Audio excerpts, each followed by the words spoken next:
அப்படின்னா இப்போ நீங்க கேட்குற சத்தம் குறைஞ்சிருச்சு. ஆண்டவருடைய சவுண்டு கேட்கறது இல்லை, ஆண்டவருடைய தரிசனத்தை பார்க்கறது இல்லை.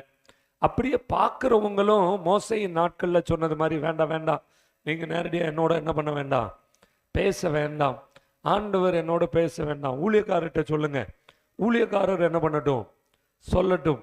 ஏன் அப்படின்னா ஊழியக்காரர் சொன்னால் நாங்கள் கேட்டால் கேட்கலாம், கேட்காட்டி இருந்துக்கலாம். ஆனால் ஆண்டவர் நீர் எங்களோடு பேசுனா நாங்கள் என்ன பண்ணி தான் ஆகணும், கேட்டு தான் ஆகணும். அப்படின்லாம் நிறைய பிரச்சனைகள் அப்படியெல்லாம் இருக்குது. அதான் நான் அடிக்கடி சொல்லுவேன், என்னுடைய திருமண காரியங்களுக்காக நான் ஜெபிச்சேன். அப்போ எங்கள் வீட்டில் சொல்லிட்டாங்க மேரேஜ் பண்ணணும்டா தம்பி அப்படின்னு. நான் ஜெபம் பண்ணேன். அப்போ நான் ஜெபம் பண்ணும்போது சொன்னேன், சரி எல்லாரும் பண்ணுறது மாதிரி நம்ம என்ன பண்ண வேண்டாம், அதுக்கு கொஞ்சம் மாற்றி என்ன பண்ணுவோம், எனக்கு ஒரு அடையாளம் வேண்டும். எப்படி கேட்டோம், எனக்கு ஒரு